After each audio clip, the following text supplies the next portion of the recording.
Welcome everyone, warm welcome to all for the webinar series conducted by KVG Medical College. Today it is the turn of Department of ENT from KVG Medical College to conduct this webinar. So I am happy to introduce eminent head and neck surgeon Dr. Akshay Kutpaje. Uh, He has done MS ENT and MCH in head and neck surgery, MS from Rohtak Medical College and MCH from Amrita Institute, Cochin. And also, he is a fellow of head and neck surgery from Kidwai Institute. Now working as a consultant head and neck surgeon in HCG Bangalore. He is also a visiting consultant to many places, including KVG Medical College, Sulya. Last 1 year, he has operated quite few number of cases of head and neck cases, complicated head and neck cases in our institution. So today he is talking on some recent advances in ENT that's mainly responsible for minimally invasive surgeries in head and neck, the lasers and robotic surgery. So sir is well trained in these two aspects. He was trained at Sydney, Australia 3 years back on laser surgery in head and neck, and also he has been trained on robotic surgery from Seoul, Korea 2 years back before joining HCG Bangalore. Earlier, he was working at VM Cancer Center at Calicut. Then now he is, since last 2 years, he has been working as a uh, consultant head and neck surgeon at HCG Bangalore. Uh, so laser and robotics, these are the two latest advances, a very helpful topic for today, for especially for postgraduates regarding the uh, especially in recent advanced topics. Both robotic surgery and laser surgery are very useful topics. So today we will know more, and Dr. Akshay Kutpaje is very happy to share his knowledge as well as his experience on these two topics, which is responsible for minimally invasive surgeries in head and neck. Sir, warm welcome to you from Department of ENT, KVG Medical College. And I also welcome all the participants in this webinar. Sir, over to you.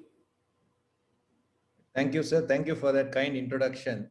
Hello, Appaji, sir, and the whole KVG team. And thanks for giving me this opportunity to share something about minimally invasive head and neck surgery, which is very, very close to my heart. So, with this, can you see my slide, sir? Yes.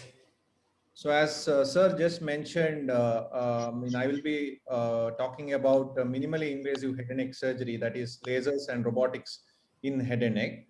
And as sir just mentioned, I belong from Sulya, and it's always a pleasure to go back to Sulya and participate in the activities, both surgical as well as teaching activities at Sulya. So So as ENT and head and neck surgeons, so we deal with the part in the human body which is quite complex, both anatomically and functionally. When it comes to surgery, see, the oral cavity as well as nose are easily amenable with advancement to easily surgical treatment. So the tongue, the buccal mucosa, mandible are easily accessible regions, and the surgery can be accomplished quite comfortably with more understanding about reconstruction to get the best outcomes.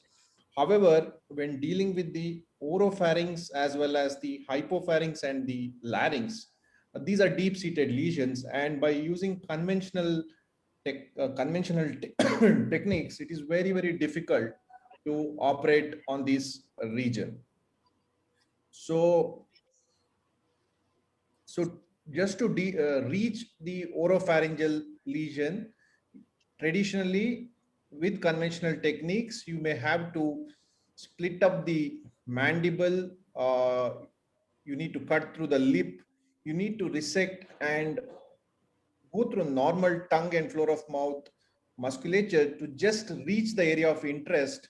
And once you do the surgery, invariably these kind of defects need a reconstruction in the form of free flap to get the optimal functional result. And this will result in longer duration of operation, excessive cost, and on top of that, significant morbidity in terms of speech, swallowing problems.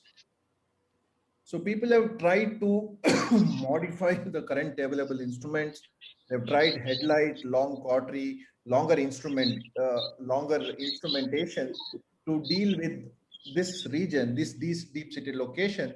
However, using these kind of modification, we are not able to achieve a best oncological and functional results.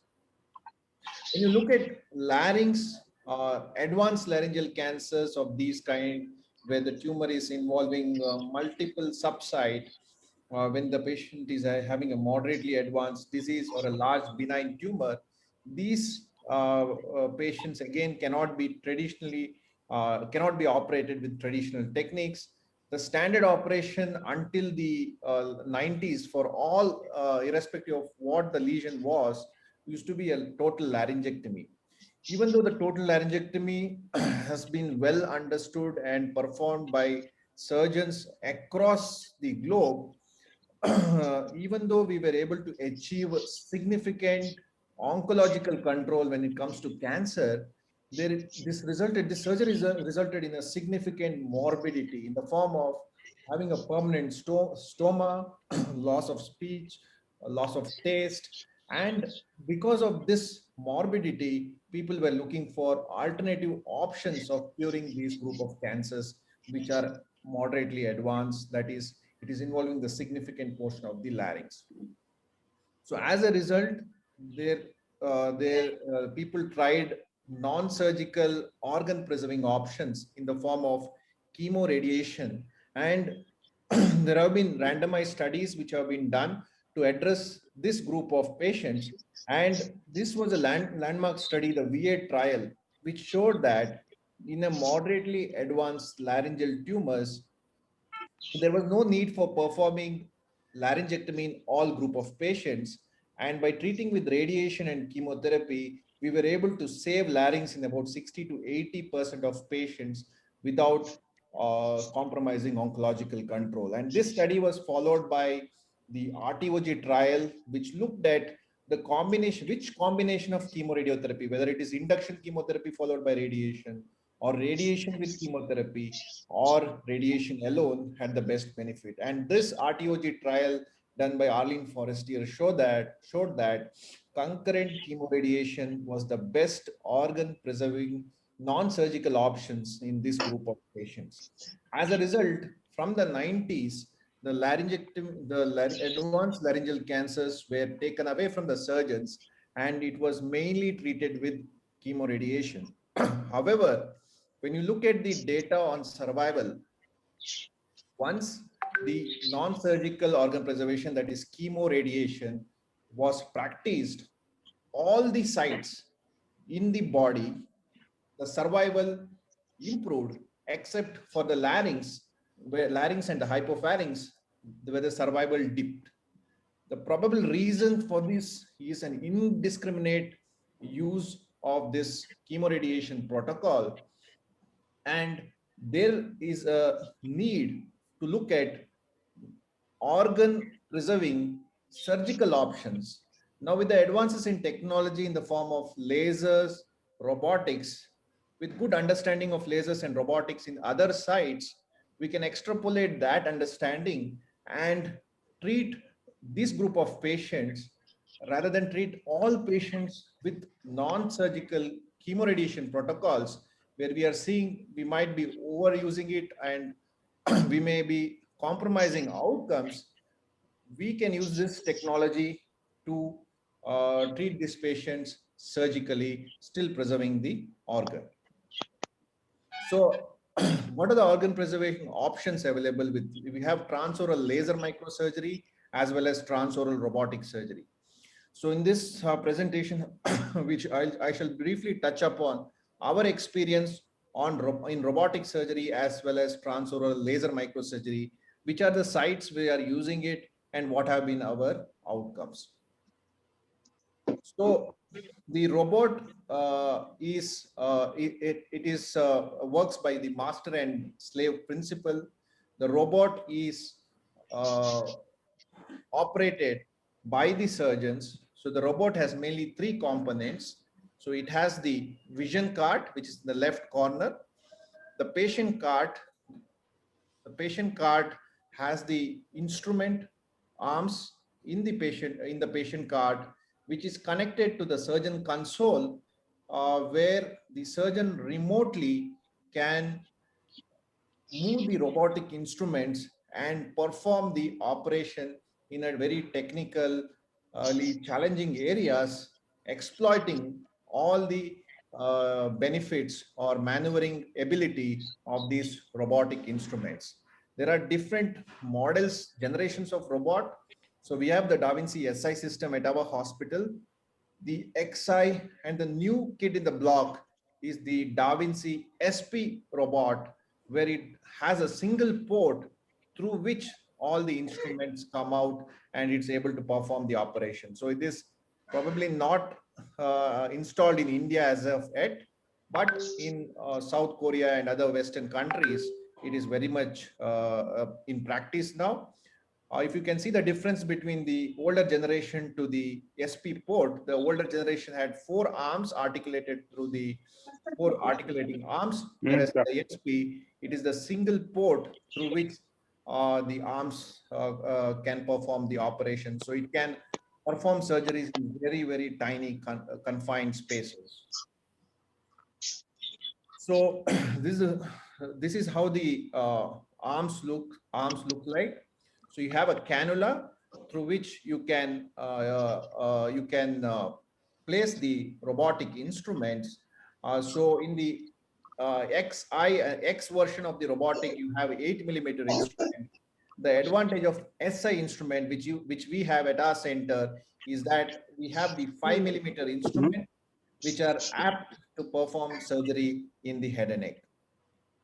So these robotic instruments, unlike laser, has better coagulation property. You have the standard monopolar spatula. You have the monopolar scissor, which has both cauterizing as well as cutting ability. You have bipolar forceps available, and you have needle holders and other varieties of instruments which can be channeled to these ports and help in performing this surgery. So biggest advantage of the robotics is of course the vision. So you get the 3D vision. You have 0 degree as well as the 30-degree endoscopes. In addition to the visual magnification, the robotic instruments have 7 degree of motion as well as 570 degree of articulation. So it can, if a good exposure is attained, it can perform surgeries in all, with the help of that, we can perform surgeries in almost all of the site in the larynx and the hypopharynx.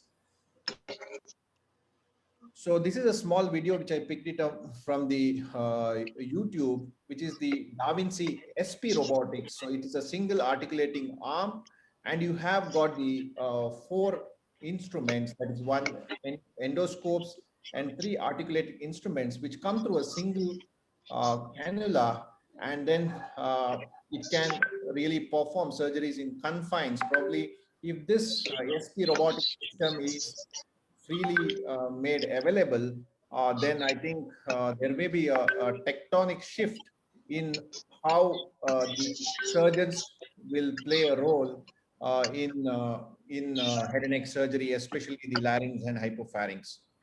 You can enter through narrow orifices and perform surgery probably in the endolarynx or the subglottis, probably, which is technically very difficult to perform with the XI or the older versions of the robot. So what are the advantages of these minimally invasive surgery? That since this surgery is performed through the mouth, there is no need of any external incision.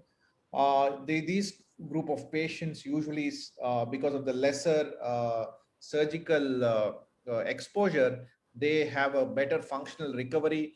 They stay in the hospital for a shorter duration of time, and all of this translate to a lesser morbidity. At our center, Dr. Rao and myself, we have been performing a good number of transoral laser microsurgery and robotic surgery. And also we have the endoscopic skull base division, which is spearheaded by my colleague, Dr. Gaurav Madikeri. And we are successfully running the minimally invasive program with an excellent outcomes. So this has been our experience over the last 3 to 4 years. We have performed around 70 odd cases of robotic surgery, and our robotic surgery broadly is transoral robotic surgery, as well as external in the form of neck dissection, as well as select thyroid lesions, where we have been offering robotic surgery for our patients. So when you are performing robotic surgery, one of the most important instrument to have is the retractor. So this is a special retractor. So it has a suspension. It's called the FK retractor. So the FK retractor, the advantage of this is that it has different varieties of tongue blades to assist in performing surgeries of the base of tongue, the tonsil, the supraglottis, the laryngeal blades to perform the surgeries of the piriform fossa or the AE fold. And this has certain lever mechanisms through which you can what you call calibrate where you want the tongue blade to be positioned without changing the suspension. And especially in base of tongue surgeries as well as supraglottic surgeries, this helps us in a great way. You have this lever through which you can adjust the angulation of the tongue of the blades, through which you can assist surgeries of the endolarynx if at all you want to change an angulation. In addition, you have this cheek retractors attached to the FK retractors, which helps in increasing the exposure for us to place our robotic arms so that there is no significant clash between the instrument and it can be easily performed. So we usually place a nasal intubation, or in certain situation we have to do a laryngeal work. Then we usually place a tracheostomy as a elective, which usually gets removed on the third or the fourth post-operative period. So this is one of the patient. You can see the beautiful exposure we get. So this patient was a benign pathology. The patient had a lingual hypertrophy along with the tonsil, and she wanted to get this removed. So it was discussed in detail with the patient, and we took her up for a robotic assisted base tongue mucosectomy as well as bilateral tonsillectomy. It takes about with the better understanding of the instrumentation. So initially there is a short learning curve with robotic docking. So initially we used to take about 1 to 2 hours to dock our instruments. So over the time, we have been able to reduce the docking time significantly. So now we are able to dock these kind of dock the robot in these kind of lesions in about 15 to 20 minutes. So this is the final defect after the operation. So we did a bilateral tonsillectomy along with base tongue mucosectomy. So whenever you do these kind of extensive base tongue mucosectomy, they should be, we usually place an Ryle's tube for about 3 to 4 days. And there is a need for an aggressive swallowing therapy because there is going to be a significant pain, and the rehabilitation is very important. So when we are dealing with the tonsillar cancers, what we do is we take the superior constrictor as the margin, and if at all we have the carotids which are exposed, we put a local flap in to cover the carotid region to prevent any catastrophic bleeding and so on.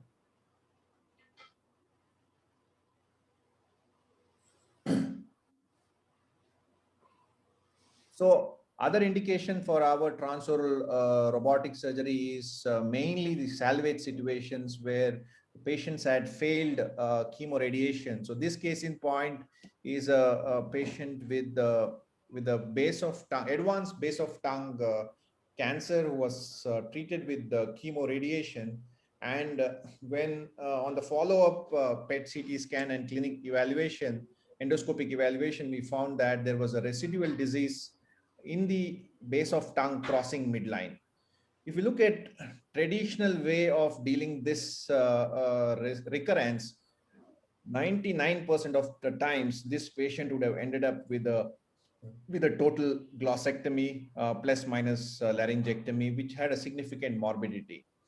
But after thoroughly evaluating this scan as well as the endoscopic findings, and with the help of our intervention radiology colleagues, what we did was we embolized the right side of the lingual artery where the bulk of the tumor was, and then selectively embolized the left posterior branch of the lingual artery. Thereby, we were able to achieve a very clean or a dry surgical field. At the same time, oncologically able to perform the operation of getting the tumor out completely without functionally affecting or without the need of total glossectomy. So in this patient, you can see how with the help of the monopolar spatula as well as the bipolar cautery, we were able to perform transoral assisted base of tongue resection with supraglottis, with the removal of the supraglottis, that is a suprahyoid epiglottis was also removed as a part of the oncological surgery. This patient needed a tracheostomy at the end of the operation. The patient was decannulated at about 2 weeks, and he was able to eat clear liquids at about 2 weeks post-operation. So another indications where we use is when you are dealing with the benign pathology. So generally the supraglottic or the AE fold lesion have better outcomes with chemoradiation. However, in situation when we are dealing with a salivary gland tumor or a benign pathology, a schwannoma. So this case in point was a schwannoma of the AE fold, where we were able to remove the this is how this is the surgeon console. Through the movement of the fingers, we will be able to move the robotic instruments in the patient cart.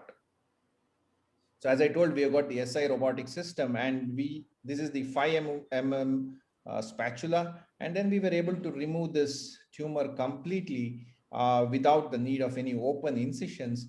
And as a result, we were able to achieve excellent functional outcomes.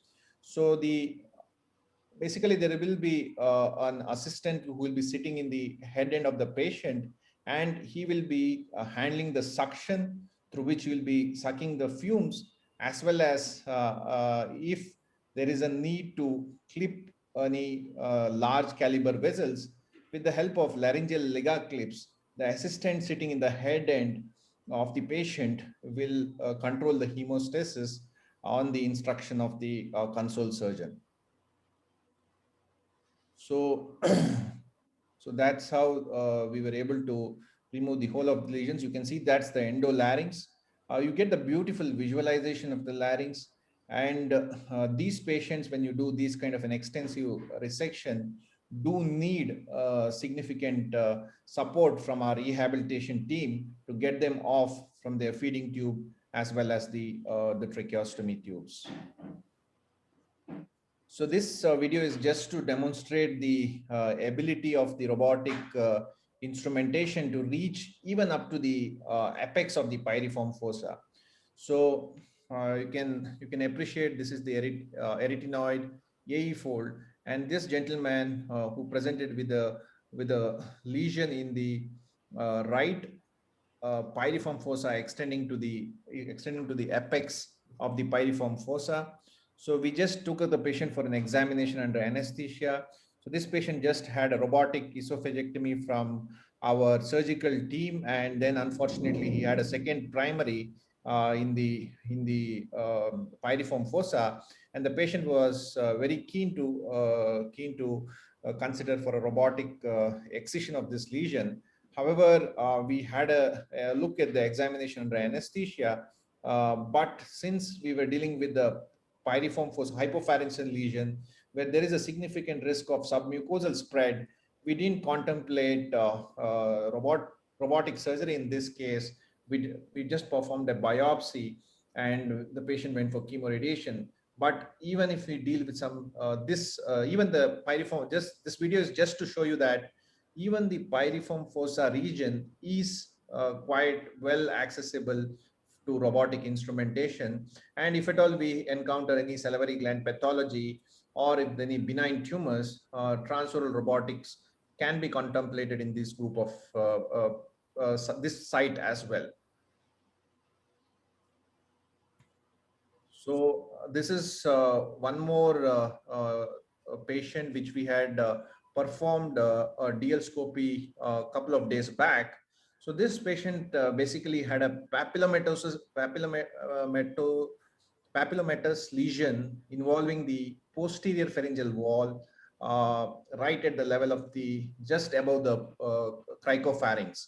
And we did a DL evaluation, and we found that the lesion was a very pedunculated lesion. Hence, we performed the biopsy, and the biopsy was suggestive of papilloma. So we are considering taking up this patient for a robotic assisted excision of the papilloma in a week's time, once we get the final report. Again, these kind of pedunculated lesion, even if it's in the posterior pharyngeal wall, can be considered for a robotic assisted excision with the help of the various laryngeal blades which are available with the FK retractors. In addition to these mucosal surgeries, we can also perform parapharyngeal tumor excisions through the help of robot. And this patient was a schwannoma of the pre-styloid compartment of the parapharyngeal space, in which we were able to successfully perform parapharyngeal excision with a transoral approach. And we have a good number of case series of performing parapharyngeal lesions which are limited to the pre-styloid compartment, which are non-vascular. Generally, if the lesion is vascular, it is better to go for an open approach. But if it's a non-vascular lesion, it is worth a try to contemplate transoral robotic assisted excision with the consent for open surgery if at all there are any difficulties in performing in toto excision with the transoral route. So we typically start with the tonsillolingual sulcus region. We get into the medial pterygoid, medial border, and then in benign lesions, we raise this palatal flap, get the tonsil away from the lesion, and using blunt dissection, we go around the swelling, and generally these non-vascular lesions, we are able to get it out transorally. So, as I discussed, one of the prerequisites to perform this operation is that the patient should have an excellent mouth opening. At least more than 3 fingers is advisable. If the patient is edentulous, it is a favorable factor to get the better exposure. And based on the experience of this on the oropharyngeal surgeries as well as the supraglottic surgeries, so we are now extending our indication for select patients of oral cancers where the primary is amenable for transoral excision, or combination of a transoral or a retroauricular, especially when you're addressing the mandibular lesion or a buccal mucosa lesions. Since there has been a significant number of patients when they come to consult in our clinics, in addition to oncological control, what they're bothered about is the scar which results from the neck dissection.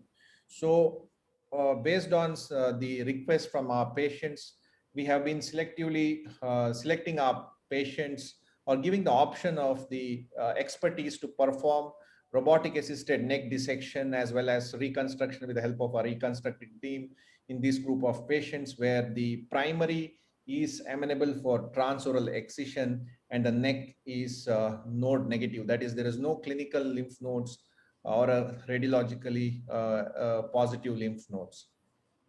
In addition to the robotic neck dissection, we also perform robotic thyroidectomies, but we are very selective in our selection criteria.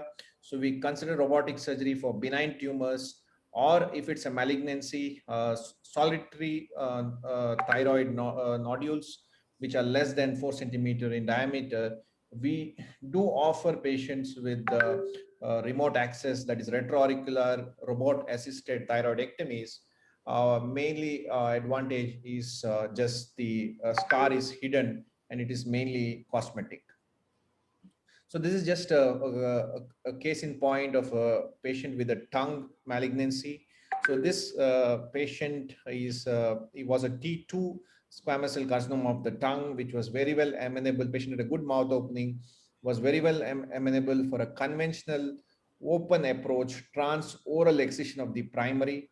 And this patient, since we had to do a neck dissection, patient was a young patient, so he opted for a retroauricular remote access neck dissection, where the scar is hidden behind the retroauricular groove and the vertical limb goes into the hairline.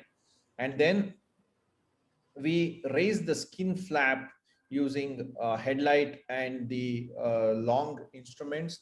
We start with a small cautery tip and gradually move on to the larger cautery tip to get the exposure right to the submental area, exposing the omohyoid, both superior and the inferior belly. Once we achieve the exposure, then we place our indigenous Ravi retractor that is designed by Dr. Vishal Rao. So we place this indigenous retractor for suspension, and once this adequate exposure has been achieved, we get the robot from the opposite side of the patient and dock the robot and then perform these surgeries behind the through the retroauricular approach with the remote neck scar. And our plastics, even in this group of patients, we do free flap reconstruction, and our plastic surgery team headed by Dr. Puranik, we have performed about 20 odd cases of these kind of retroauricular neck dissection with reconstruction with an excellent result. You can see that this patient, there was no marginal mandibular no weakness. We were able to achieve the right reconstruction and the scar was concealed. So certain select cases of buccal mucosa or the straight segment of the mandible, again, we use assistance of transoral as well as retroauricular to perform the primary resection and then perform the neck dissection with the help of the retroauricular approach. And that's the reconstruction with an anterolateral thigh flap without the need of any splitting of the lip or any visible neck scar. So next, coming to the transoral laser surgery, our main applications or the main advantage of using transoral laser surgery is in early glottic cancers. And we know that in early glottic cancers, the treatment options are the standard external beam radiotherapy, which has been practiced across the globe. And surgical options are mainly conservative laryngeal surgery as well as transoral laser microsurgery using carbon dioxide laser. So when you look at the current practice, as we just discussed, it's mainly the current practice is to treat with external beam radiotherapy because it's easy to treat. The radiation machine is there all over the country, and there has been a good oncological control both in early glottic cancers T1 and T2, upwards of 80%.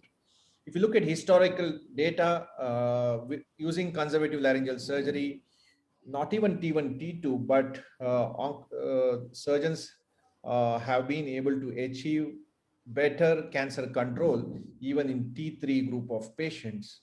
However, despite achieving excellent disease control or cancer control, this technique has not been practiced across the globe because of obvious reasons. There is going to be a significant morbidity following conservative laryngeal surgery in the form of having aspiration, delayed swallowing, prolonged need of feeding tube, longer time of need of tracheostomy tubes.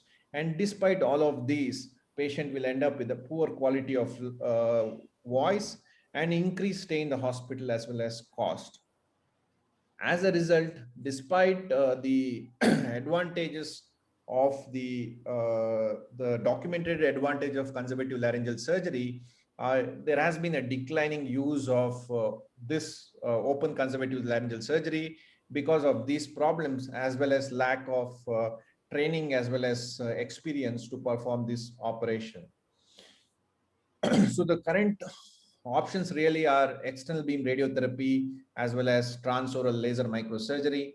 I shall be so when you choose between the laser surgery or as well as radiotherapy, so the most important factor to consider is the oncological outcome. So whether the local control and the survival, both overall survival and disease-free survival, are similar. If both are similar, the decision making is based on the function preservation. So which treatment offers a better voice outcomes and which treatment offers a better larynx preservation rate. And in Indian scenario, cost is also an important factor in treatment decision making. So to in oncology or in medicine, what we look at is we look at evidence. Unfortunately, in early glottic cancers, there are no randomized trials which are available.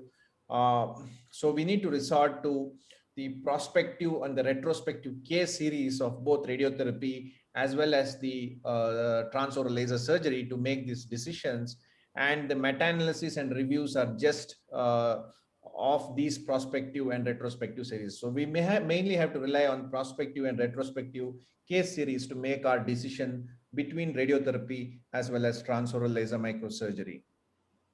So transoral laser microsurgery is there in practice since almost 40 years, and there have been numerous studies on transoral laser microsurgery done over the last 3 to 4 decades, which shows that for a T1 early glottic cancers, the local control is upwards of 90%, with the larynx preservation rate again upwards of 95%. For a T2 early glottic cancers with transoral laser microsurgery, again the oncological control is upwards of 80%, with the laryngeal preservation rate of upwards of 90%. What happens with radiotherapy? So with radiotherapy, again, both in terms of larynx preservation rate as well as local control rate, which are upwards of 90%.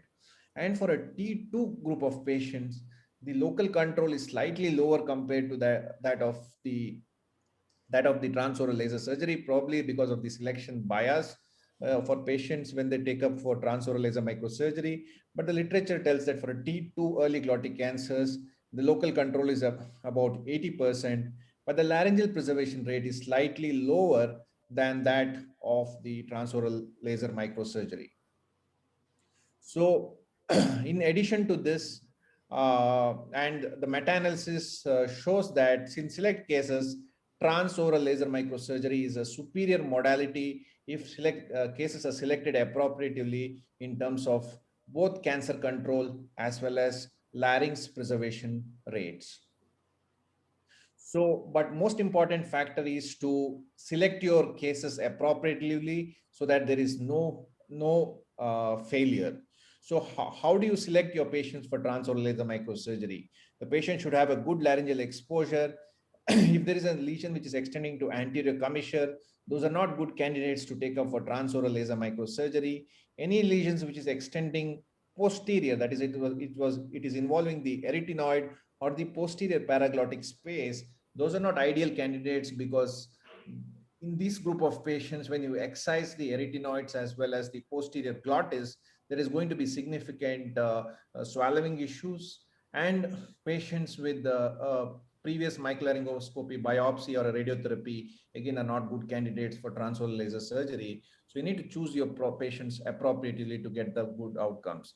And this review article by Professor Peretti and Piazza from Italy have beautifully explained which are the right candidates to pick up for lasers. So they have put it up as patients with an inadequate laryngeal exposure, or if the lesion going to anterior commissure with subglottic extension or the posterior paraglottic extension are not ideal candidates.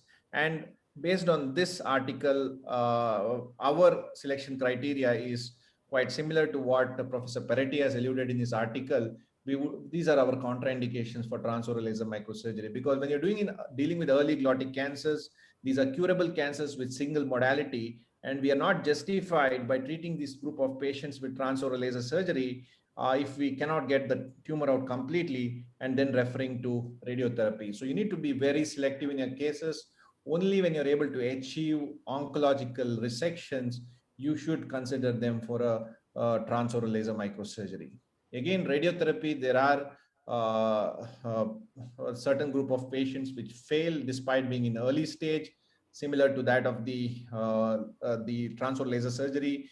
Lesions which are extending to the anterior commissure or bulky tumors, again, are not good candidates in terms of oncological control.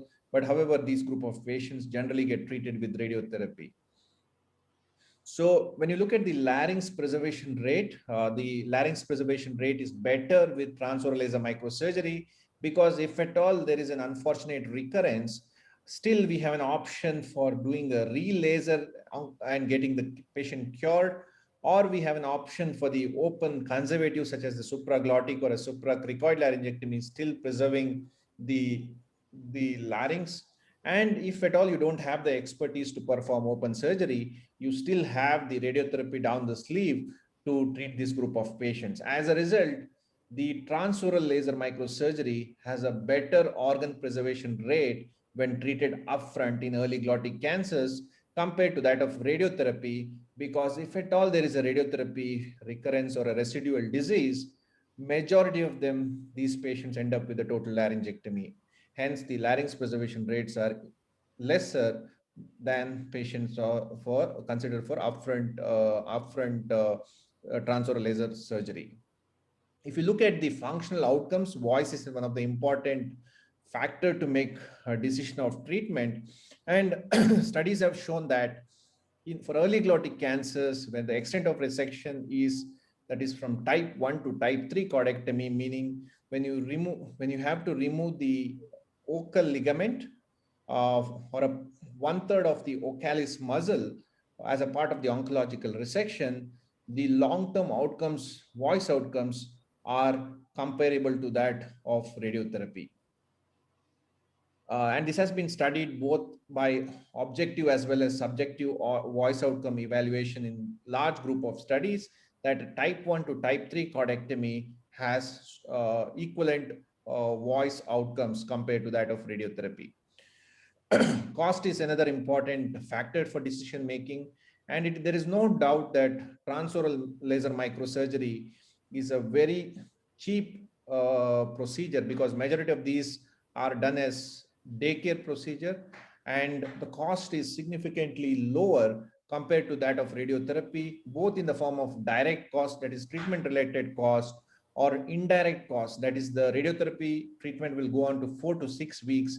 There is loss of pay of the family member as well as patient, which also needs to be factored in the cost analysis when we compare between laser surgery versus radiotherapy.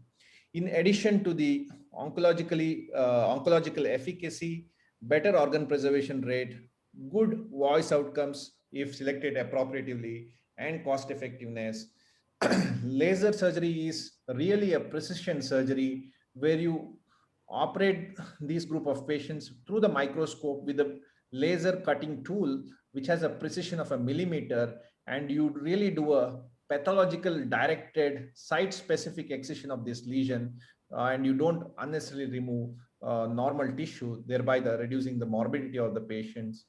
these surgeries are done as a daycare procedure. These group of patients can be easily monitored or followed up with the help of the clinic endoscopies, which are available in almost all centers nowadays. In additional advantage is that the tissue which we take it out, we subject them to pathological evaluation, and we were really able to categorize the the behavior of this group of patients. And as a result, we are able to achieve an excellent quality of life, shorter hospitalization and treatment time, and we can always keep radiotherapy for a later date if at all the patient comes with a second primary or an unfortunate recurrence. So at our institute, like any other place, we would make our decision based on patient factors, disease factors, as well as our MDT decisions. We all discuss all our patients in our multidisciplinary tumor board with get an opinion from our radiation colleagues. But most important deciding factor will be the laryngeal exposure, as well as the extent of the lesion, as well as the patient's voice expectations, as well as the cost and logistics, and of course the wishes of the patient. So generally, a patient with the lesion in the free edge of the vocal cord, just extending to the anterior commissure, a transoral laser microsurgery is our preferred primary modality we offer to the patients. But we have a frank discussion with them about both the modalities, and we leave the patient to decide among these options. So whenever there is a lesion in the free edge of the vocal cord, please don't go tempted to go for a DL-scopy biopsy. These are the best candidates to perform transoral laser assisted excision biopsy. The excision can be very superficial. We can just remove the superficial lamina propria or the rinky space without disturbing the vocal ligament, thereby still achieving better voice outcomes as well. However, when the lesion on examination under anesthesia, we have a bulky disease with extending into the posterior paraglottis, or when the extension to the posterior paraglottis, or when there is an extension to the anterior commissure with subglottic extensions. So these are patients where oncological margins are difficult to attain, and this group of patients are better treated with radiotherapy once the biopsy is proven as squamous cell carcinoma. So generally, our preference in our at our center is to consider transoral laser surgery for anterior glottis, just extending up to the anterior commissure or the free edge of the vocal cord. So this has been our experience. So we do roughly about 2 to 3 cases a month.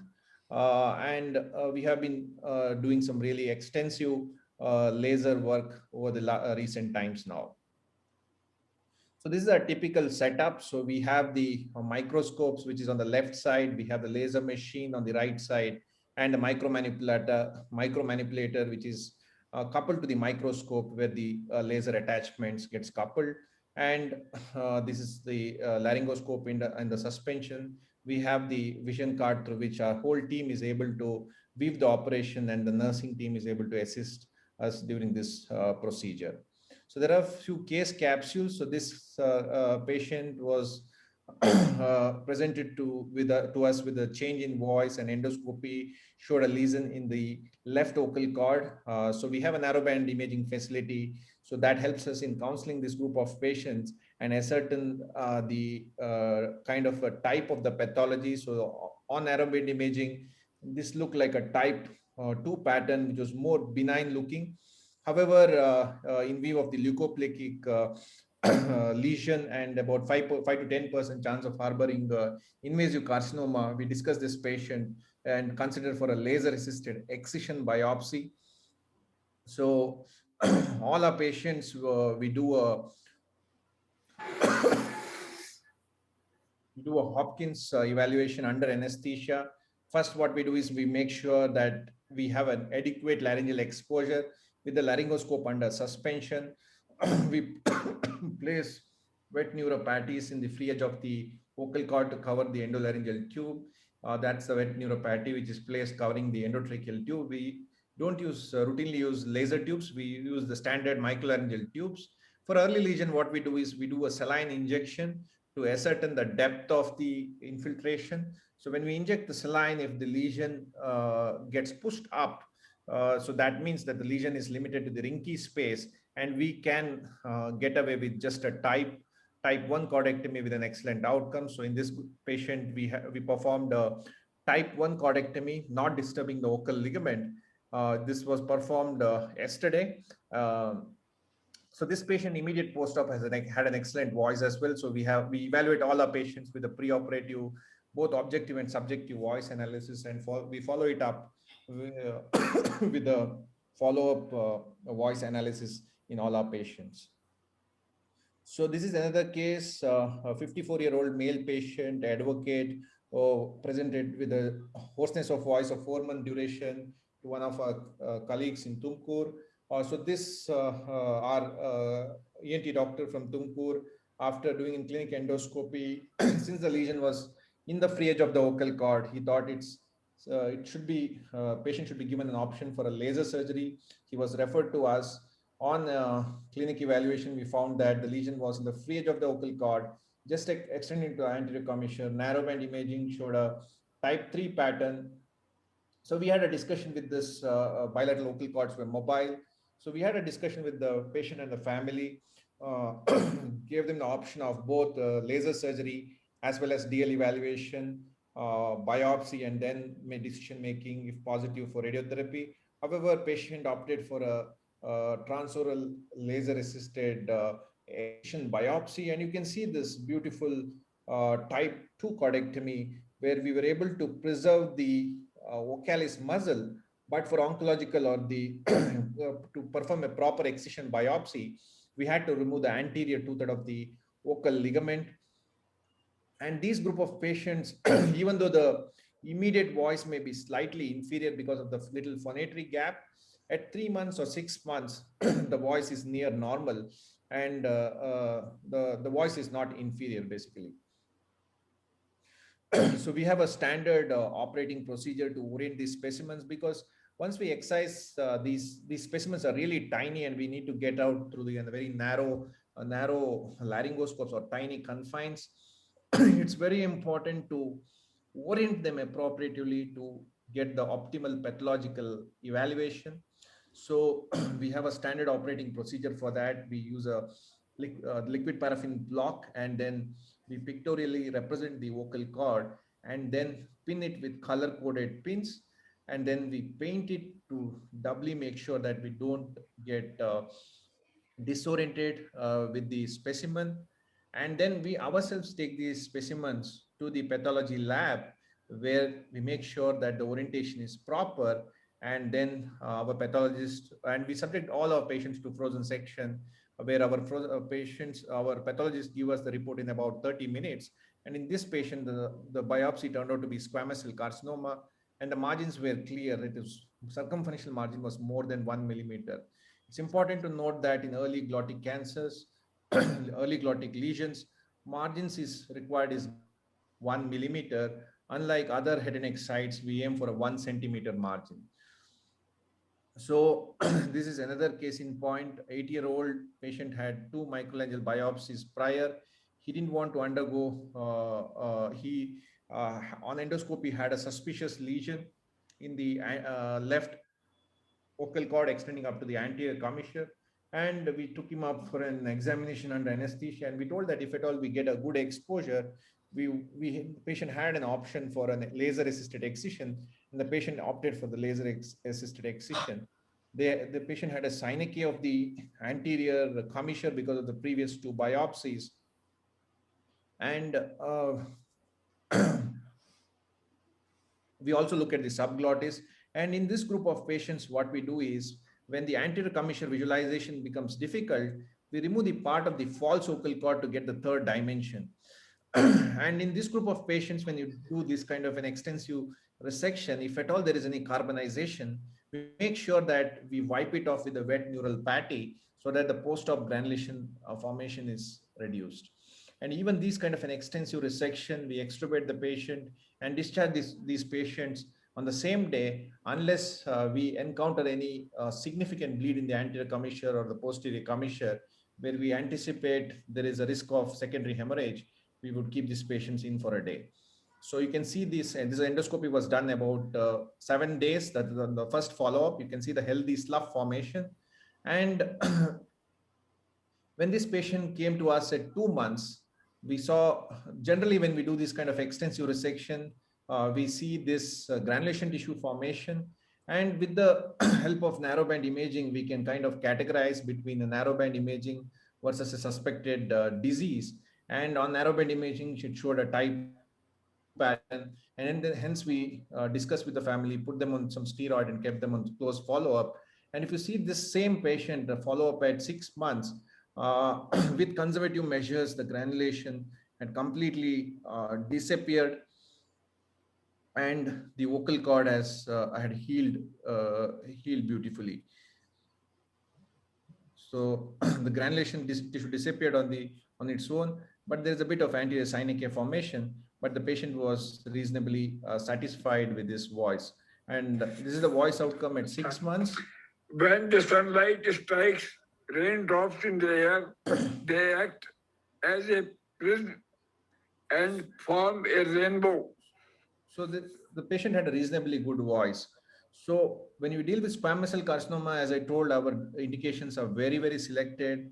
So we wouldn't go for bulky lesions. However, we do perform transoral laser surgery in very select condition. And this case, about a 60-year-old male patient who was a pharmacist who had some kind of neurological weakness and hoarseness for about 12 weeks. And he had a very large lesion sitting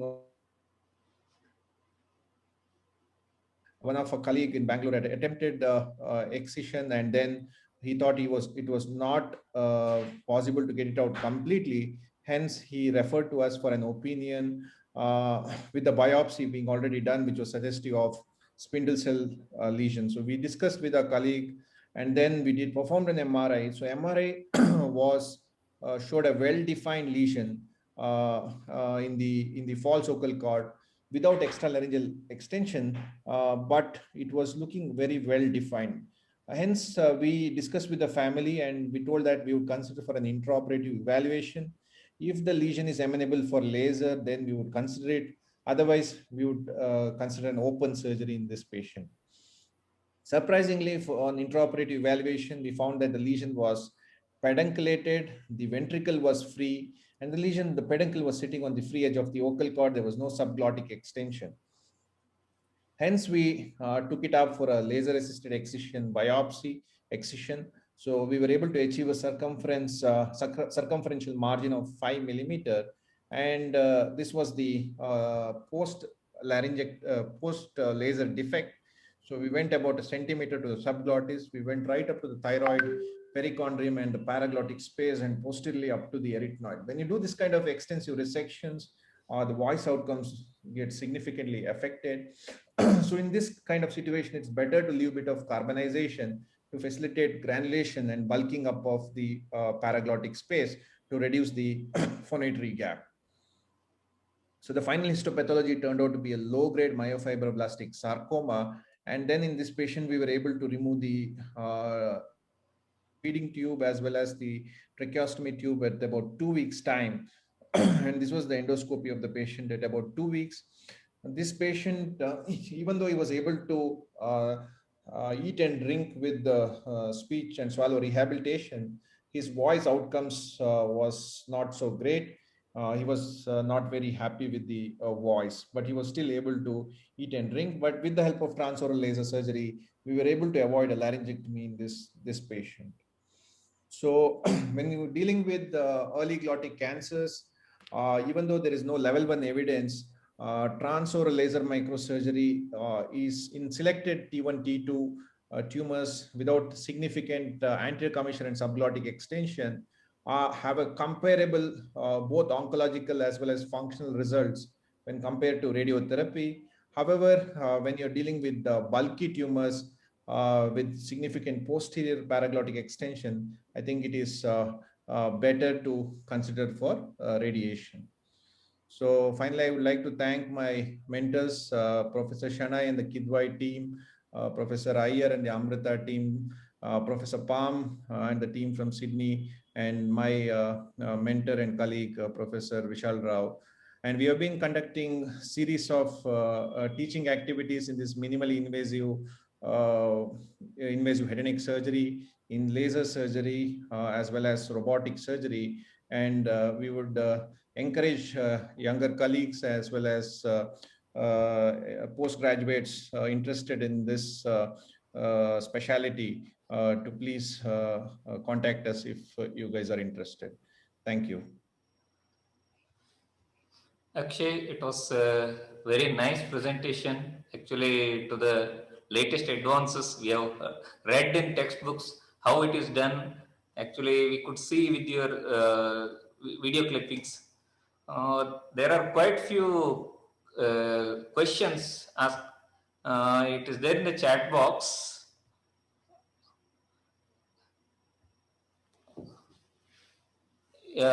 Is there any technical disadvantages of robot assisted surgeries over conventional surgery?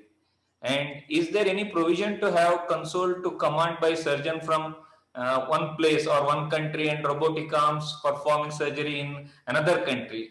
And possibility to cut down the cost of robot, getting an indigenous robot, and also chances of mechanical failure of robot during the procedure. These are the questions by our professor, Dr. Mohan Appaji. I think, sir, if you unmute yourself, you can ask.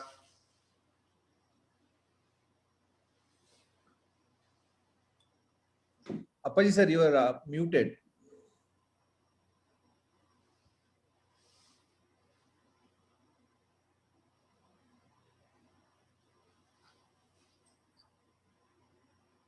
When sir is unmuting himself, so I shall answer sir's question. So these are like good questions which are very practical as well. So to answer sir's first question, so any technical disadvantages of robotic assisted surgery over conventional surgery? So even like so Vishal sir always tells that robot has, I mean, as humans we have big hands and small eyes, whereas robot has big eyes, small hands, and the hands can perform had 7 degree of motion and 570-degree range of motion. But one of the disadvantage of robotic surgery is lack of haptic feedback. So as in conventional surgery, when we hold a forceps and hold a tissue, we have the haptic feedback. However, in robotic surgery, even though you have the 3D vision, a 10x or a 12x zoom, where you can see real the capillaries, but you don't have the haptic feedback which we get. So it is very difficult to, when you perform transoral lasers, transoral robotic surgery, the internal carotid artery is in close vicinity for the tonsillar or the parapharyngeal area, where you may have to dissect on the common carotid artery or the internal carotid artery. So you don't get that haptic feedback, and that's one of the problem with robot. So the other problem with robot is getting the exposure. So to perform transoral laser surgery, you need to perform surgery through the mouth. So you need to have at least about 3 to 4 finger mouth opening. And on top of that, you need to have the right exposure to get the endoscope, the instrument in place. So what we do is we place the instruments as a triangle, where the apex of the triangle, we place the endoscope, and the instruments are placed in the lower, what you call the base of the triangle, and thereby the clashes are reduced. And in addition, the robot instruments work how our hand work on the console. So when we use the what you call the joysticks or whatever, the grasper of the surgeon console, what we need to understand is the movement has to be at the finger level. So once the movement is in the finger level, only the tips of instrument move inside the mouth. However, if you start moving your arms when you're using the robot, the whole instruments moves and there is a risk of clash formation. So that is one of these are the finer tips which we have learned. But to answer sir's question specifically, robot versus conventional, there is lack of haptic feedback. To answer second question, is there any provision to have console to command? One The place, surgeon in one from country, sitting at one place and operating at other. correct. So that is coming up with the help of the new, what do you call that, 5G technology. So with the 5G technology, there is an option to use internet, 5G internet to for a person sitting remotely and assisting help us to perform surgery. I think currently it is difficult, but probably in another 5 years time, it will become a reality. So regarding cutting down cost, cost is definitely going to come down significantly, because until now there is only one company which is marketing the robots, that is the Da Vinci. But we have the robots coming up from Google. We have Medtronics robots coming up. So we have already have the Cambridge, the UK group, which has launched the robot. But I don't think it is feasible to perform head and neck surgeries with that robot. But in another 2 to 3 years, there will be a different companies which are going to launch the robots, and it will be made very easily accessible to many of the centers. In terms of what are the chances of mechanical failure of the robot during the procedure, this failure chances are there, and it has happened to us as well. But the good thing is it can be remotely controlled. So the Da Vinci team monitors our robotic surgery remotely, and they assist us from a remote place in assisting us in majority of the problems, if at all we encounter. So Appaji sir, does that answer your question? Sir is not unmuted. So the next question, if the presenter is radiology oncologist for T1 lesion, vocal cord, he will present radiation is better modality in terms of oncological principles, cure rates, etc. That's what you told. All of us know the outcome result is same in both modalities. As mentioned, the stay for laser treatment is a day care procedure. Cost is less for laser treatment compared to radiotherapy. That's what the full essence of the laser surgery and radiotherapy is. What That's true. That's true. But as ENT surgeons, we are the first person who will be speaking to the patients. So if you give the right information to the patient, and for that video documentation of all the results of our cases will help in counseling our patients. So what we do is we have a preoperative voice analysis, we have an endoscopic picture of the patient preoperatively, we have the postoperative voice outcomes, and we discuss these things with the patient, and we make a point that the patient goes to our radiation colleague and then hear their point of view, and then make their decision. But if we give this information correctly, telling the advantages of day care, cure in a single day, better pathological assessment, better quality of life, cost of treatment, and these patients can be easily followed up. I mean, majority of the patient on counseling, so we have no trouble consenting this group of patients for laser. But I think as ENT community, we all have to make sure we communicate this to our patients and help them in making the decision appropriately. Sir, one more question from Deepak. Post translaser microlaryngosurgery, recurrence or residual that is not amenable to the repeat translaser surgery. So if sent for radiotherapy, how is the prognosis compared to straight away sending for radiotherapy from your personal experience? See, generally, when there is a transoral laser microsurgery recurrence, so what happens is we keep these patients under very close follow-up.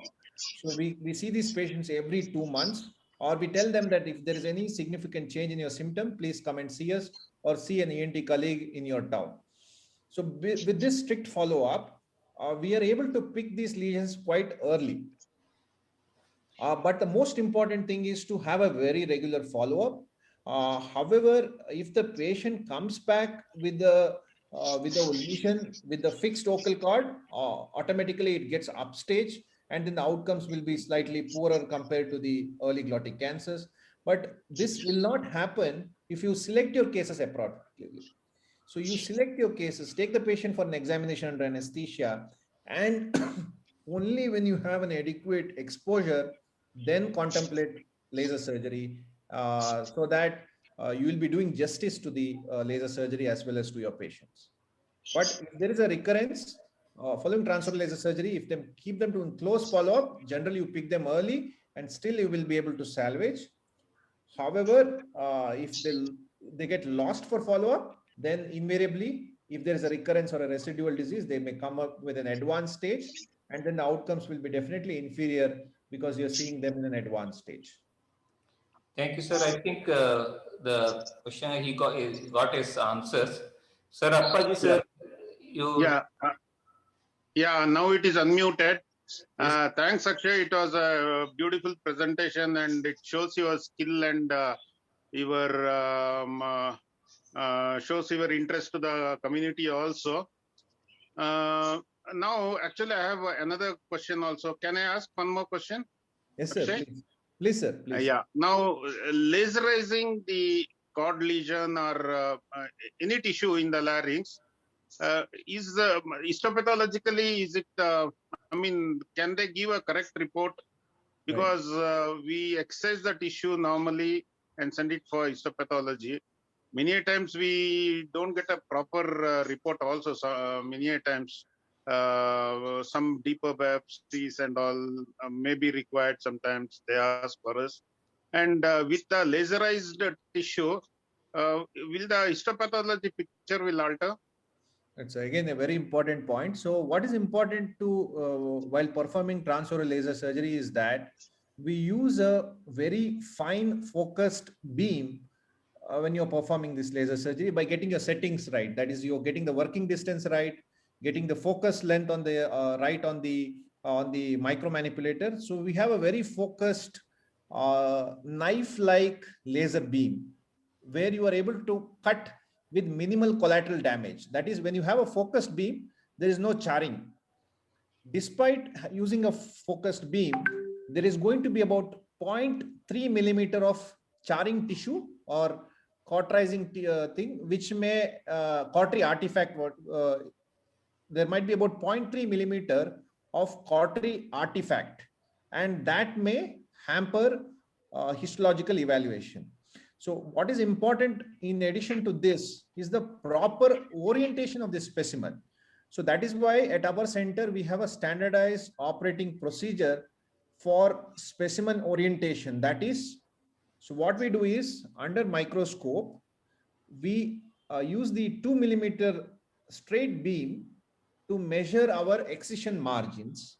And once we do that, once we excise circumferentially, we hold the anterior margin, anterior end of the specimen with our Michelangelo forceps, and then we make sure we have the liquid paraffin block ready on the table, and we get it out and straight orient this with the colored pins onto the pictorially represented diagram, and we ourselves walk the specimen to the pathology and make sure the orientation is correct.